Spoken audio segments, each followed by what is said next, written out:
What is good, YouTube? Warstu here with a video on the Justice League movie. So this is going to be my Justice League review, non-spoilery, so let's get into it. But first I want to thank Warner Brothers for inviting me to the Leicester Square screening so I could watch it a couple of days before general release. So this movie is pretty amazing. You would love it from start to finish. It's so much fun. It's such a solid movie, and at worst case scenario, you would love the movie and you will enjoy it. Literally everyone I spoke to after seeing this movie enjoyed it at least. So it's the epic conclusion to the Zack Snyder trilogy, which started with Man of Steel, went on to Batman vs Superman, and concludes in the Justice League.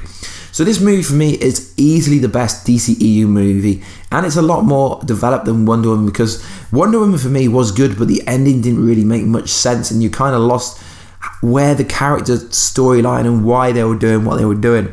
So this movie is essentially an origin movie, getting to know all the members of the team, why they're joining the league, what's their motivation, and obviously we know from the trailer, the synopsis, that Steppenwolf's coming to Earth to try to take the three mother boxes and try to destroy Earth to get back in with his uncle Darkseid. So the prologue war was very interesting but also very short. It gives a great context and backstory to what the mother boxes are and why they're trying to do what they're trying to do. We get a big surprise character appear in this scene. I'm very happy these certain characters did appear in this scene, because it shows a good kind of aim of what could happen in the future with other DCE movies, and there are also other people that appear in this scene. So I was very happy about the scene. The Flash for me was the best character. He was a breath of fresh air, very different and unique to the Grant Gustin CW The Flash season 1, 2, 3 version that most people that watch my channel will be apparent to. But the Ezra Miller version is very unique, and he's more comic book accurate Flash. He's funny, he's awkward, he's a geek. It's a version of the Flash that we don't get on the TV show, because the Flash is meant to be a bit geekish, which we don't get on the TV show. He is the connective tissue in a lot of major plot points and has a lot of vital roles throughout this whole movie, but we don't really get a lot of backstory. I know a lot of fans know this, but for general viewers that don't watch the TV shows, don't read the comics, you won't really get a sense of how the Flash got his powers or who he is. Although we do get a couple of scenes with certain family members, we don't really know much, but maybe that's to do with the Flashpoint. So Aquaman is a very tough character. He doesn't want to accept responsibility for Atlantis, even though it's his right. And then he realises when it's too late that he needs to step up. There's an amazing scene with Mira which gives context to his backstory. Jason Momoa absolutely kills this role. So excited to see the solo movie next year with Mira. Based on what we see in the Justice League movie, I'm pretty sure that the Aquaman movie is going to be pretty awesome. He gets to use the trident in this movie, but we already know this from the trailers, as he's got to defend Atlantis in the real world. Cyborg for me was a solid character, although he's a bit kind of unique. OP, massively overpowered, as he can connect with any technological device. And we find out how and why he became Cyborg, which is very interesting. Batman character in this movie is very different to the BVS version. A lot of people didn't like the Batman vs Superman version of Bruce Wayne and Batman, but I think after you watch this movie, you will change your mind. And we get some Wonder Woman work, a bit different to the kind of Wonder Woman version that we got in her solo movie. And there's some great connective tissue work. And again, they've reconned some backstory, but you'll see that when you watch it.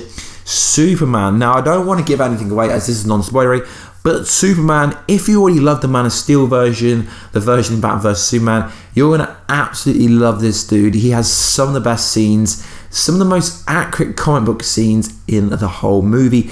Out of every comic movie in the world, this movie has some great comic book scenes. So this version of Superman is very funny, very charming, strong as hell. I don't want to ruin anything. I'll do a spoilery video tomorrow once the movie actually comes out, but yeah, let's just say Superman is absolutely epic. So Steppenwolf was a decent villain, but basically he's a Marvel throwaway villain. What do I mean? Most Marvel villains are throwaway, like Rowan, like Ultron. It's just a simple kind of villain that doesn't really pose much threat. But like in all superhero movies, the villain always seems to overpower the good superheroes, and then in the end the villain gets owned. So originally from Batman vs Superman Nightmare scene, we all thought Darkseid was going to be the big bad, but were we actually wrong? I mean, if you think Steppenwolf is the main villain, I don't know, maybe you should watch the movie, because there is a lot of kind of indications. I mean, the Steppenwolf pre-log fight should be a Darkseid pre-log fight, but we all know because they didn't want to confuse the general viewer, they've had to change it to a Steppenwolf pre-log fight. But once you watch the movie, you'll know exactly what I mean, and obviously Steppenwolf has to have the most presence, and to be honest, he does deliver quite well, considering he did motion capture and he didn't even interact or meet any of the cast. The CGI on Steppenwolf was pretty cool. There's a scene in Atlantis with Mera and Aquaman, which is pretty impressive, really is pretty good. The Humans movie was really good. It wasn't over the top like we've seen in Thor 3 and other movies. It was all connected to Batman vs Superman references. There's a really funny scene with Batman and Superman, which I don't want to ruin it, but that is a really funny scene. The strongest part of this movie was the interactions between the members of the Justice League, which kind of made you forget about the overall storyline in ways, because it did this thing where it kept jumping from big scene, which maybe you, I don't know, may miss it because the chemistry with the Justice League members is so good. It's not a negative thing, it's just something I want to bring up, that they did kept jumping between scene and scene. But this is mainly because of the CEO, Warner Brothers. He basically told them they had to have it 2 hours 1 minute. That's 2 hours 1 minute from start to end, with the post-credit scene and obviously with the credits. So I feel like this movie would have been a lot better if it was 20 to 30 minutes longer. A couple of scenes just needed a bit more context, a bit more backstory. But we know the movie was originally supposed to be 3 hours, but Kevin, the CEO, told him it had to be 2 hours. So hopefully on the Blu-ray release, there's going to be a lot of extra footage which will tell us things that we didn't know. And there were a lot of scenes in the kind of trailers that didn't actually make the movie, but I'm not going to ruin it for you. But it's interesting because the critics did say, you think you've seen everything, you haven't. So it's interesting that some of the trailers didn't actually make the final cut. The mid-credit scene is a massive fan service scene. If you're a comic book fan, you are absolutely fanboy out when you see this scene. The post-credit scene for me was perfect. It's got a massive connective tissue to future DCEU project. The audience went crazy when a certain character popped up, and it just shows that certain contexts of things that were cut out, cut in, weren't supposed to be in, actually made the cut. But I'm not going to say what I'm on about because I don't want to ruin anything.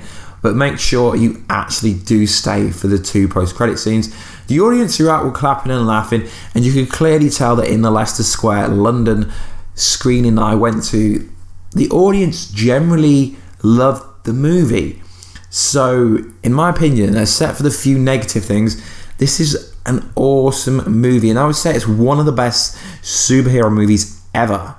I'm not just saying that because I'm a DC fanboy. I'm a Marvel fanboy. I'm a fanboy of comics, but this movie is awesome, and I suggest you go watch it. It's such a fun movie. You won't go home bored.